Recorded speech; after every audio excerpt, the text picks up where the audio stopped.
Hello ಸ್ನೇಹಿತರೆ, welcome to our channel. Puliyogare ಗೊಜ್ಜು ಯಾವ ರೀತಿ ಮಾಡೋದು ಅಂತ ತೋರಿಸ್ತಾ ಇದ್ದೀನಿ. ತುಂಬ ಸೂಪರಾಗಿರುತ್ತೆ. ಈ ರೀತಿ ಮಾಡ್ಕೊಳ್ಳಿ. ಫಸ್ಟ್ ಒಂದು ಫ್ರೈಯಿಂಗ್ ಪ್ಯಾನ್ನ ಸ್ಟವ್ ಮೇಲಿಟ್ಟು ಸ್ಟವ್ ಆನ್ ಮಾಡಿಬಿಟ್ಟು 1 ಟೇಬಲ್ ಸ್ಪೂನಷ್ಟು ಕಡಲೆಬೇಳೆ, 1 ಟೇಬಲ್ ಸ್ಪೂನಷ್ಟು ಉದ್ದಿನಕಾಳು, ಒಂದು 1/4 ಟೀ ಸ್ಪೂನಷ್ಟು ಮೆಂತ್ಯ ಹಾಕ್ಕೊಂಡು 1 ನಿಮಿಷಗಳ ಕಾಲ ಹುರ್ಕೋತಾ ಇದ್ದೀನಿ. ಇದು 1 ನಿಮಿಷ ಹುರಿದಾದ್ಮೇಲೆ ಮತ್ತೆ 2 ಟೇಬಲ್ ಸ್ಪೂನ್ ಧನಿಯಾ ಕಾಳು, 2 ಟೇಬಲ್ ಸ್ಪೂನು ಹುರ್ಗಡ್ಲೆ, 2 ಟೇಬಲ್ ಸ್ಪೂನು ಎಳ್ಳು, ಬಿಳಿ ದಾರು ತೊಗೋಬೋದು, ಕಪ್ಪು ದಾರು ತೊಗೋಬೋದು. ಅದನ್ನು 1 ನಿಮಿಷಗಳ ಕಾಲ ಫ್ರೈ ಮಾಡಿಕೊಂಡು ಸ್ಟವ್ ಆಫ್ ಮಾಡಿದ್ದೀನಿ. ಇದನ್ನ ಒಂದು ಪ್ಲೇಟಲ್ಲಿ ಹಾಕ್ಬಿಟ್ಟು ತಣ್ಣಗಾಗೋದಕ್ಕೆ ಬಿಡ್ತೀನಿ. ಅದಾದಮೇಲೆ ಮತ್ತೆ ಅದೇ ಫ್ರೈಯಿಂಗ್ ಪ್ಯಾನ್ಗೆ ನಾನು ಒಂದೊಂದು ಟೀ ಸ್ಪೂನಷ್ಟು ಮೆಣಸು, 1 ಟೀ ಸ್ಪೂನಷ್ಟು ಜೀರಿಗೆ, ಇದನ್ನು ಒಂದೊಂದು ನಿಮಿಷಗಳ ಕಾಲ ಹುರ್ಕೋತೀನಿ. 1 ನಿಮಿಷದಲ್ಲಿ ಹುರ್ಕೊಂಡ್ರೆ ಸಾಕಾಗುತ್ತೆ. ಹುರಿದಿದ್ದಾಗಿದೆ. ಎಲ್ಲ ಲೋ ಫ್ಲೇಮಲ್ಲಿ ಹುರ್ಕೋಬೇಕು. ಅದಾದಮೇಲೆ ಒಂದು 10ರಿಂದ 12 ಬ್ಯಾಡಗಿ ಮೆಣಸಿಕಾಯಿನ ಹುರ್ಕೋತಾ ಇದ್ದೀನಿ. ಇದನ್ನು ಅಷ್ಟೇ, ಇದನ್ನೊಂದು 2ರಿಂದ 3 ನಿಮಿಷ ಹುರ್ಕೋಬೇಕು. ಸಣ್ಣ ಉರಿಯಲ್ಲಿ ಚೆನ್ನಾಗಿ ಹುರ್ಕೋಬೇಕು. ಸೀದೋಗೋ ಥರ ಹುರ್ಕೋಬಾರ್ದು.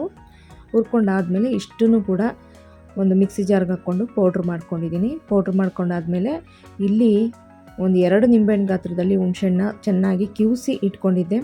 ಈ ಹುಣಸೆಹಣ್ಣು ನೀರನ್ನು ಇವಾಗ ಒಂದು ಬಾಣಲೆಯಲ್ಲಿ ಹಾಕ್ಕೊಂಡು ಮತ್ತು ಅದರ ಜೊತೆಗೆ ಒಂದು 2ರಿಂದ 3 ಟೇಬಲ್ ಸ್ಪೂನಷ್ಟು ಬೆಲ್ಲ, ಆ ಬೆಲ್ಲನ ಹಾಕ್ಕೊಂಬಿಟ್ಟು ಚೆನ್ನಾಗಿರೋ ಬೆಲ್ಲ ತಗೋಬೇಕು.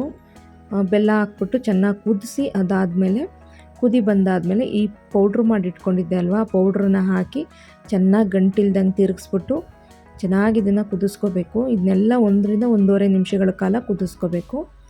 ನೋಡಿ ಚೆನ್ನಾಗಿ ಕುದೀತಾ ಇದೆ. ಈಗ ಒಂದು 4ರಿಂದ 5 ಟೇಬಲ್ ಸ್ಪೂನಷ್ಟು ಮಾಮೂಲಿ ರಿಫೈನ್ಡ್ ಆಯಿಲ್ ಹಾಕ್ತೀನಿ. ಇದಕ್ಕೆ ಸಾಸಿವೆ ಎಣ್ಣೆ ಹಾಕಿದ್ರೆ ಚೆನ್ನಾಗಿರುತ್ತೆ. ನಾನು ರಿಫೈನ್ಡ್ ಆಯಿಲ್ ಹಾಕಿದ್ದೀನಿ. ಒಂದು 3 ಟೇಬಲ್ ಸ್ಪೂನ್ ಸಾಸಿವೆ ಎಣ್ಣೆ ಹಾಕಿ, ಒಂದು 3 ಟೇಬಲ್ ಸ್ಪೂನ್ ರಿಫೈನ್ಡ್ ಆಯಿಲ್ ಹಾಕಿ 2 ಟೇಬಲ್ ಸ್ಪೂನಷ್ಟು ಸಾಸಿವೆ ಎಣ್ಣೆ ಹಾಕ್ಕೋಬೋದು. ಇಲ್ಲ, ನಾನು ರಿಫೈನ್ಡ್ ಆಯಿಲಲ್ಲೇ ಮಾಡ್ತಾಯಿದ್ದೀನಿ. ರಿಫೈನ್ಡ್ ಆಯಿಲಲ್ಲೂ ಕೂಡ ಚೆನ್ನಾಗಾಗುತ್ತೆ. ಚೆನ್ನಾಗಿ ಕುದಿಸಾದ್ಮೇಲೆ ಇವಾಗ ಫ್ರೈಯಿಂಗ್ ಪ್ಯಾನಲ್ಲಿ ಒಗ್ಗರಣೆ ಮಾಡ್ಕೋತೀನಿ.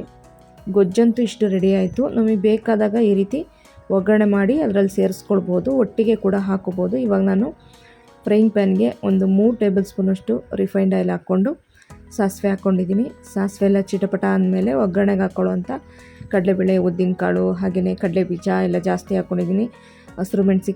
ಒಣಮೆಣಸಿಕಾಯಿ ಹಾಕ್ಕೊಂಡಿದ್ದೀನಿ, ಬ್ಯಾಡಗಿ ಮೆಣಸಿಕಾಯಿ, ಅದ್ರ ಜೊತೆಗೆ ಸ್ವಲ್ಪ ಕರಿಬೇವು ಕೂಡ ಹಾಕ್ಕೊಂಡಿದ್ದೀನಿ. ಇಷ್ಟನ್ನೆಲ್ಲ ಹಾಕ್ಕೊಂಡು ಚೆನ್ನಾಗಿ ಫ್ರೈ ಮಾಡ್ಕೊತೀನಿ. ಇದಕ್ಕೆ ಸ್ವಲ್ಪ ಇಂಗು ಕೂಡ ಸೇರಿಸ್ಕೊಳ್ಬೋದು. ಇವಾಗ ನಾನು ಇದಕ್ಕೆ ಸ್ವಲ್ಪ ಇಂಗನ್ನು ಕೂಡ ಹಾಕ್ಕೋತಾ ಇದ್ದೀನಿ. ಇಷ್ಟೆಲ್ಲ ಹಾಕ್ಕೊಂಡು ಈಗ ಚೆನ್ನಾಗಿ ಒಗ್ಗರಣೆ ಮಾಡ್ಕೊಂಡಿದ್ದೀನಿ.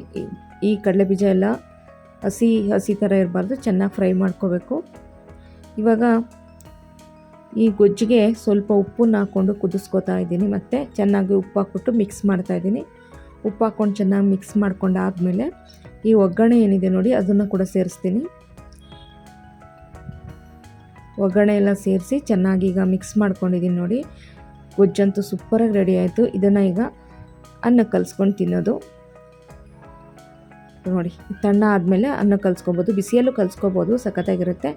ಇದನ್ನು 15 ದಿನಗಳ ಕಾಲ ನಾವು ಇಟ್ಕೊಂಡು ತಿನ್ಕೊಳ್ಬೋದು. ಇದೊಂದು 2ರಿಂದ 3 ಟೈಮ್ ಆಗುವಷ್ಟಾಗಿದೆ. ನೋಡಿ ಎಷ್ಟು ಚೆನ್ನಾಗಾಗಿದೆ ಗೊಜ್ಜು. ಆಲ್ರೆಡಿ ನಾನು ಒಂದು ಸಲ ಕಲಸಿ ಬಿಸಿ ರೈಸ್ಗೆ ತನಗೆ ಹಾಕ್ಕೊಟ್ಟಿದ್ದೆ. ಇವಾಗ ಮತ್ತೆ ಸ್ವಲ್ಪ ಹಳೆ ಅನ್ನಕ್ಕೆ ರೈಸ್ ಕಲಿಸ್ಬಿಟ್ಟು ತೋರಿಸ್ತಾ ಇದ್ದೀನಿ. ನೋಡಿ, ಸೂಪರಾಗಿದೆ. ನೀವು ಟ್ರೈ ಮಾಡಿ.